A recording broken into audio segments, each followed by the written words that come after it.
Okay.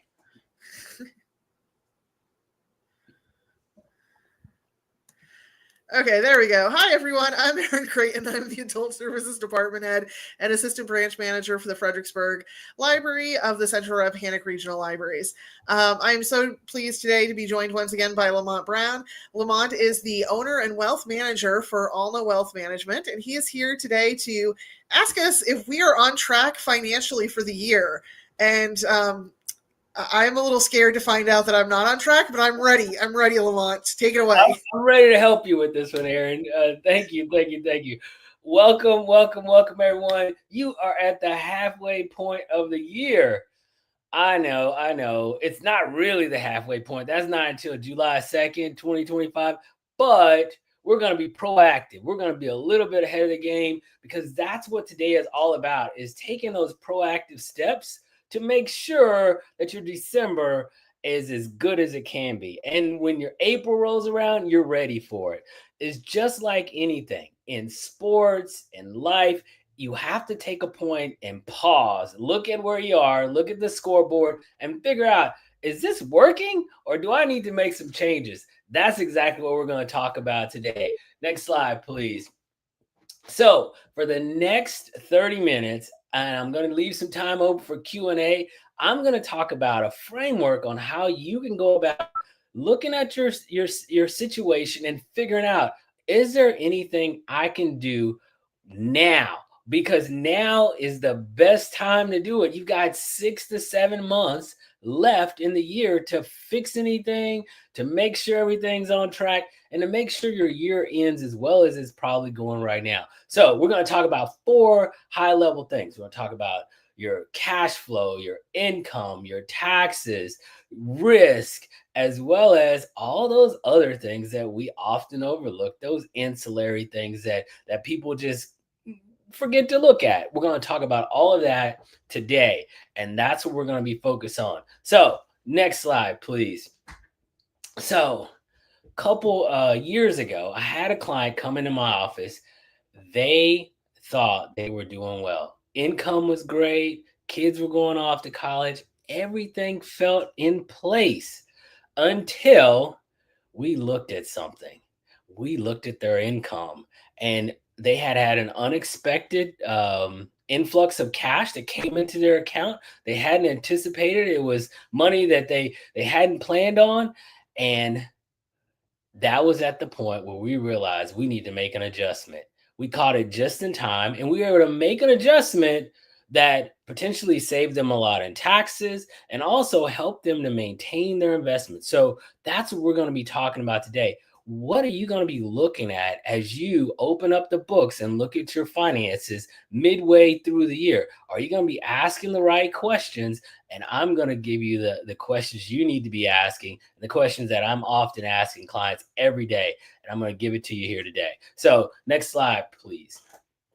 All right. So my belief is simple. Small shifts make big results. Just like in the book by Charles Duhigg, The Power of Habits, he talks about small changes making big results.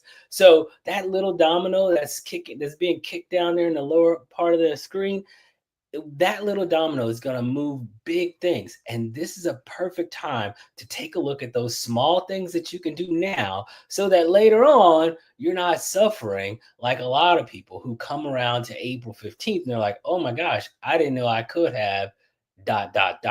You want to know what's going on in my situation, because there's a lot of things that we did in December and January and set you out on a path that you want to make sure that path is still the same. So you want to be checking in and reviewing, because these small shifts are going to really create those big results later on.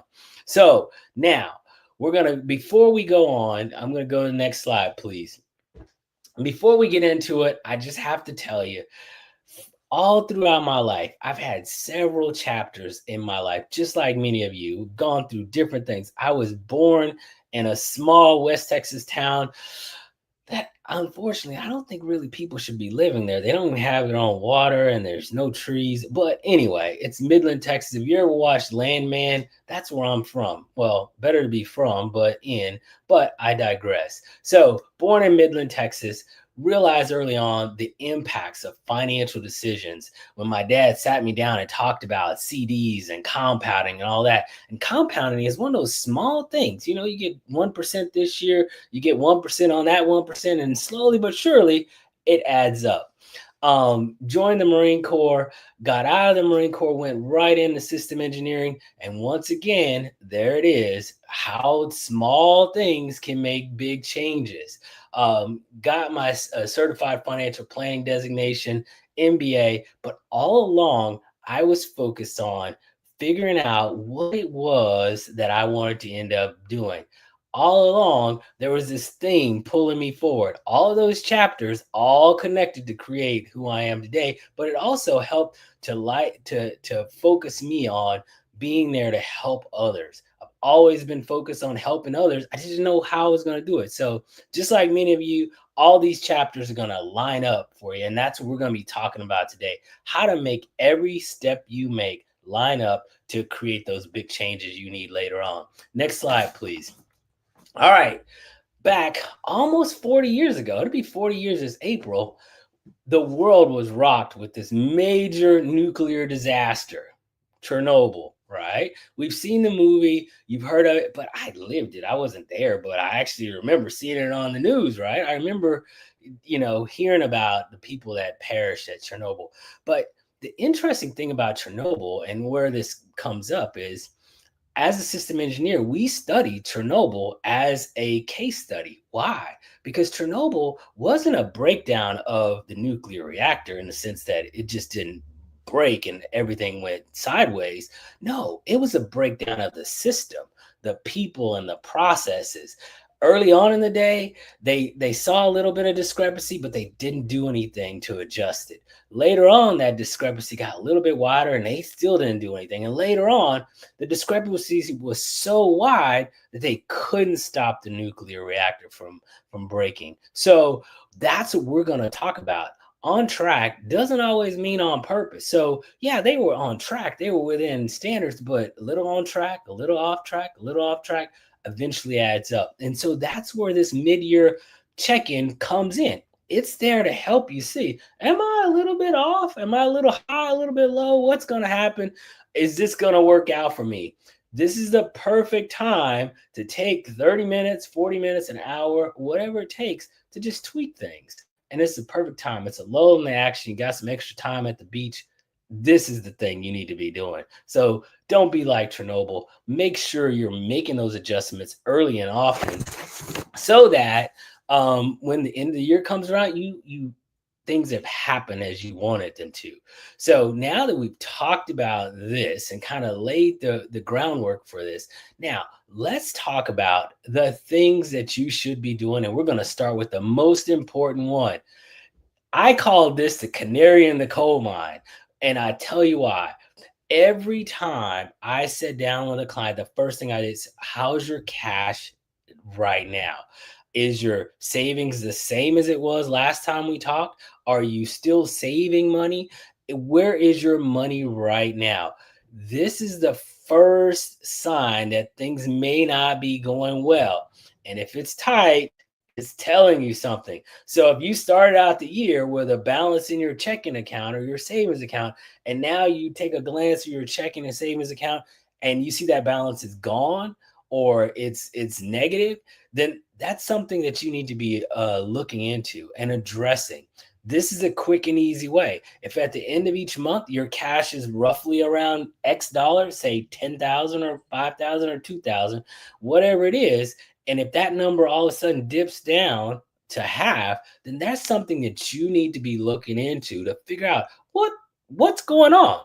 And I like to look at it from this perspective. First thing I look at is your reserves. Where is my cash that I set aside for that emergency fund? You know, we always want to have that 3 to 6 months of emergency fund. Where is that at? Is that still at that 3 to 6 months, or did I have to spend some of it sometime earlier in the year? But I know where it went, right? So are my reserves still where they are? If they've now decreased, then that's something that you should be looking into. Do I need to be increasing my savings to get it back up? Or is this just a normal occurrence? It went down, but it's going to come back up. You want to be asking that question. Next, your expenses. Back one slide, your expenses. So you want to be looking at, have my expenses started to creep up? My grocery costs, my expenses for my children to play sports, have those things started to increase? Because at the beginning of the year, numbers were somewhere. And now, have we seen those numbers go up just a little bit? And if they are, have you adjusted? Has your income caught up with that? You want to be asking that. And then this one is the forward-looking statement. Is there anything upcoming over the next 6 months that I need to be preparing for? I'm going to tell you, I'm a big fan of preparing for Christmas in June, right? You want to start thinking about, okay, I like these people. Let's make sure I'm prepared in June. I mean, for December. So then when Christmas comes, I'm there. I have the money set aside. So in January, I can continue my plan, not wait until I pay off this debt that I brought on. I know it's a financial advisor talking, but Christmas comes at the same time each year. This is a great time to start setting money aside for that. And you want to be looking at upcoming trips, things like that.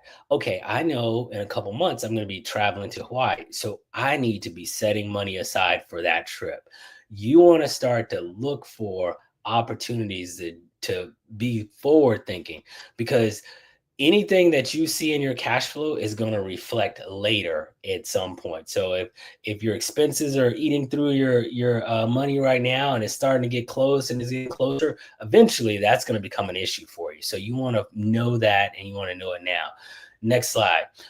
Once we know that our cash flow is good and we understand what's going on, now we want to look at what's coming into our house. Managing our cash is much different than looking at the cash, the income that's going to be coming in, because I like to say income without a strategy is just a guess, right? So you want to start looking at, has my income increased over this first part of the year, or is it lower over the first part of the year? Has it, as business owners, you want to know, is it earned income? Is there something I need to do or adjust based on that? And are there opportunities for me to change my income because I'm anticipating more of it coming in or less of it coming in? This is a key part, because this is looking at what's driving your financial situation, your income.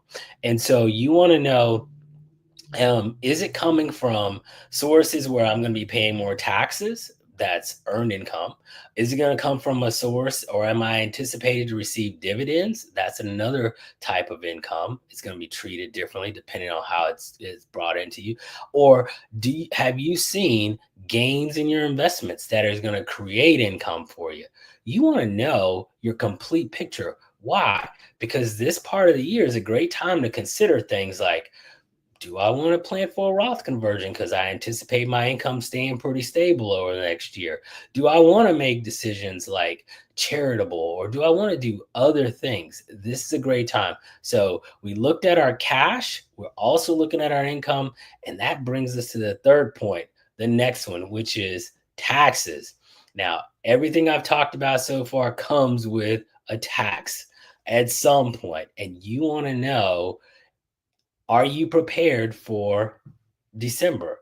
Because if you don't do taxes now, April is going to come and you're going to be paying, right? So you want to start to think about options, because now is a great time to look at charitable qualified charitable distributions if you're at that point in your life, or at that point in your earnings that you want to give some money away to reduce income. You also want to start thinking about, is my income coming from the right place? The keys there are, am I receiving earned income when I could be, am I receiving income from an IRA when I could be receiving income from investments to reduce my tax burden potentially, depending on how you do that? There's a lot of decisions you want to be looking at, but this part of the year is a great opportunity to really take heed of what's going on in your system and asking the question, Is my cash going up or down?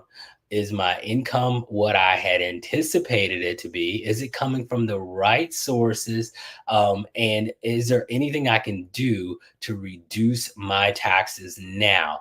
A key point for most business owners and others, you may want to call your tax person to say, "Hey, my income's a little bit more this year. Is there anything I can do right now to reduce that because I'm thinking I'm going to owe a little bit more next year?" You've seen the bill. You need to make adjustments, and this is the time to do that. So your taxes, once you're looking at your taxes, now we're going to go on to your investments. Next slide, please. So over the year, we've had a lot of things happen in our markets. They've gone up, they've gone down. Well, no. Anyway, they've done something, right? And at this point of the year, you want to take assessment.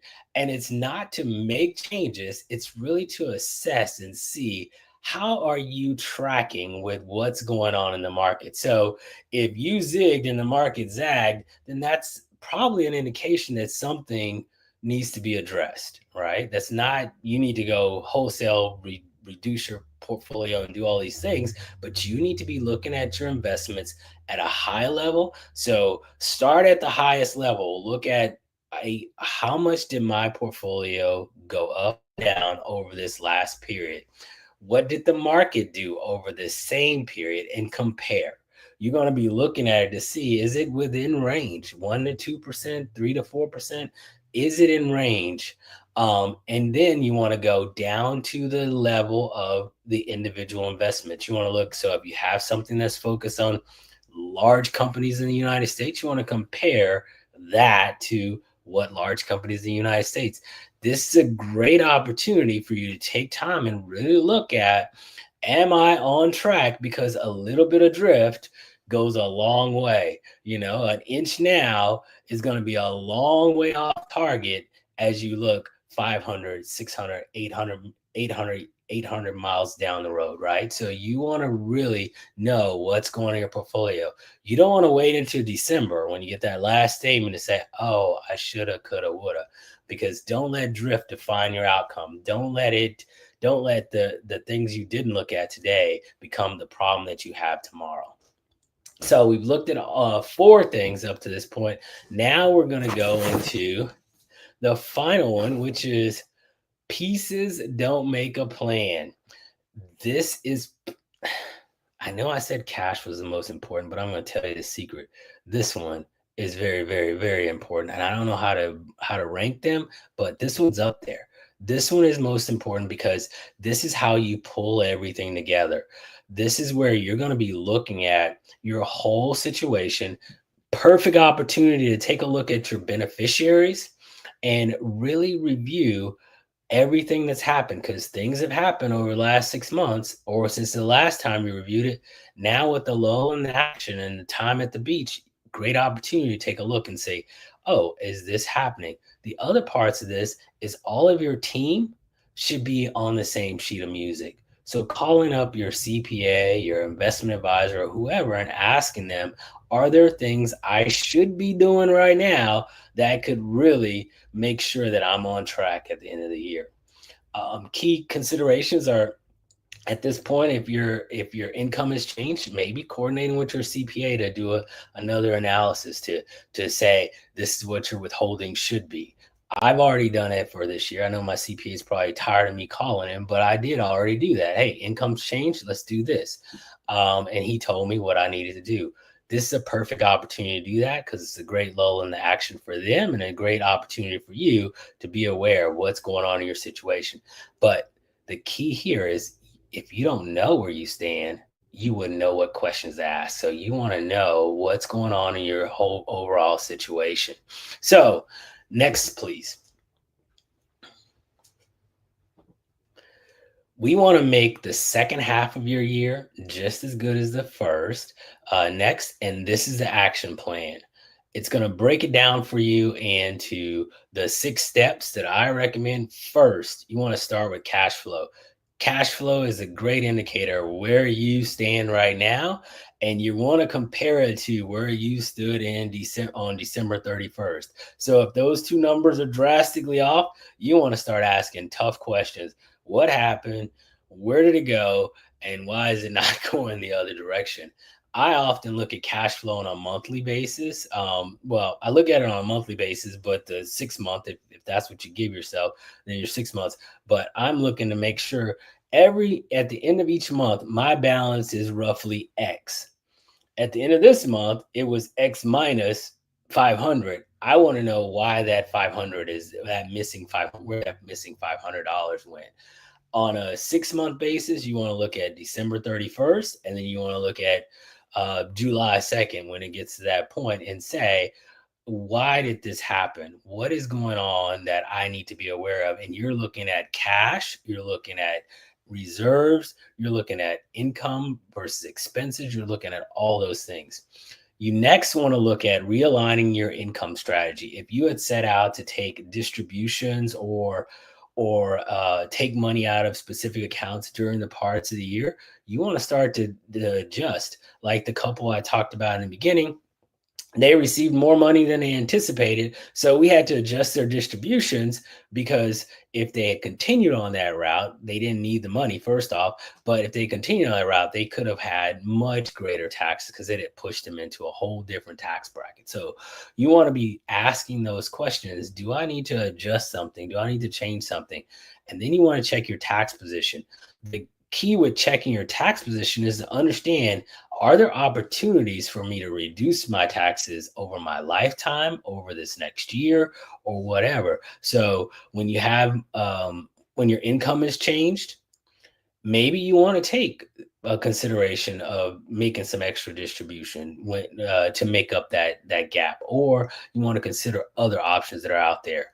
And then you want to definitely review your portfolio and your risk, because at the beginning of the year there was one portfolio there, and now that portfolio has gone through some things. It's gone through some changes in our markets, and you want to know what those changes are, because anytime it shifts, it could be changing your risk tolerance. So if it went all one way, now your risk tolerance may have changed, and you want to be aware of what's going on, not to make changes, but to just note it, so that if you need to make a change, you'll know where to look first, right? And you want to coordinate.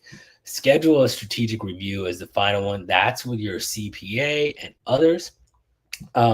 One thing I am offering is, if you go out to allknowwealth.com, and I have a checklist out there that you can just download. It's going to come straight out to you.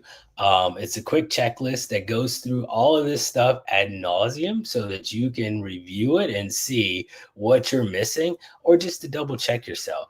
Most of us don't have those processes, but you want to make sure you have a process for reviewing what's going on, and not waiting until December. I get it all the time. January rolls around. What can I do for my taxes? Well, that could happen in December. You want to be looking at it early and often. Next slide, please. All right. So last year I had a couple come in my office. I love when they come in anyway. They all come in at the same time. No, I'm joking. But they came in and we took a look at their situation, and the wife asked a very important question, and I think this is where you have to get to. She said, I have this money coming in and my savings account is growing. And she didn't know what to do, because they were receiving money they didn't really need. And there was nothing she could do to stop it, because once you get to a certain point, you start receiving what they call required minimum distributions. So that question by itself prompted me to ask the question about their charitable. Well, they were already doing a lot of charitable giving and things like that. So what we did was we intentionally pointed those charitable contributions to the charities of their choosing. That by itself changed how much they were going to pay in taxes. It also allowed them to achieve their long-term goals, and it made it possible for them to it it didn't increase their overall taxes by doing that. So that one change didn't really, well, they didn't change everything. They just changed what mattered. I know I was trying to get that. I missed that completely. But anyway, you get my point. The key is if you're looking at it on a 6 month, every 6 months and reviewing your situation, you have the opportunity to make those changes that are going to really make an impact on your day and on your life, right? Most people are looking at their finances annually at best, and some every 5 years, and some not at all. Because I've seen people right before retirement say, I've never looked at this thing. Don't let that be you, because these are most important decisions. And if you catch them early and make the decisions early, you're going to put yourself in a much better situation. I hope I can impress upon you that this is one of those proactive things you can do. At the least, you should be looking at things twice a year, December, January, and right about now. So I caught you. You got it early. Now let's go be proactive. Next slide, please. All right, so let's make the second half. The second half is yours to shape. This is an opportunity for you to take time out and review your situation and make sure that you're putting yourself in a much better situation later on. So I'm going to open it up now for questions, and I almost hit the target of 2:30. Almost. Lamont, thank you so much for that wonderful presentation. I'm just going to throw the disclaimer up there really quick that you guys have while we wait to see if we have any questions. You were talking a little bit earlier about like a financial checkup. It kind of reminded me of like how we're all supposed to go to the doctor's office every so often, like a medical checkup, a financial checkup. I thought that was a really pretty good analogy. You usually come up with way better ones, but I thought that was pretty good. Yeah, that's a big one. Like, I know what my numbers should be, but do you know what your financial numbers should be? Exactly. Yeah. That's a key. That is a key for most people. And we're just not taught that. And you want to make sure that you're asking the right questions, because there's a lot of things that you can do now that will have big impacts later. But if you miss them, they will cost you also. And what's nice about this presentation is it really did break it down very simply and gave people some very easy things to look at, like the cash flow thing and some of those other things. They're very simple, easy steps. So I think a lot of times people get really intimidated with finances, but this is just very simple, very straight, clear, easy things that you can do, which is wonderful. Mm-hmm. Thank you. I try to make it simple and break it down because I'm a little, I have to put things in checklists, and just so I don't forget, right? So I go down from, most important down to least important, but all of them are important, but you just want to do it in order so that if you miss one, it's not the most important one. That sounds good. Honestly, so it doesn't look like we have any questions yet. We've linked your website, and I brought it back to the first slide that has all your contact information in as well. Thank you so much for yet another wonderful financial presentation. And apparently I'm tripping over my words too, but thank you so much. That was fantastic. I'll see y'all next month with a new topic. So looking forward to it. If you have any questions or anything, please don't hesitate. Reach out. I'm not going to bite you, and I would definitely answer your questions. So please do. He takes the whole financial process and he makes it very straightforward and easy to follow. Trust me. All right. Thanks, guys.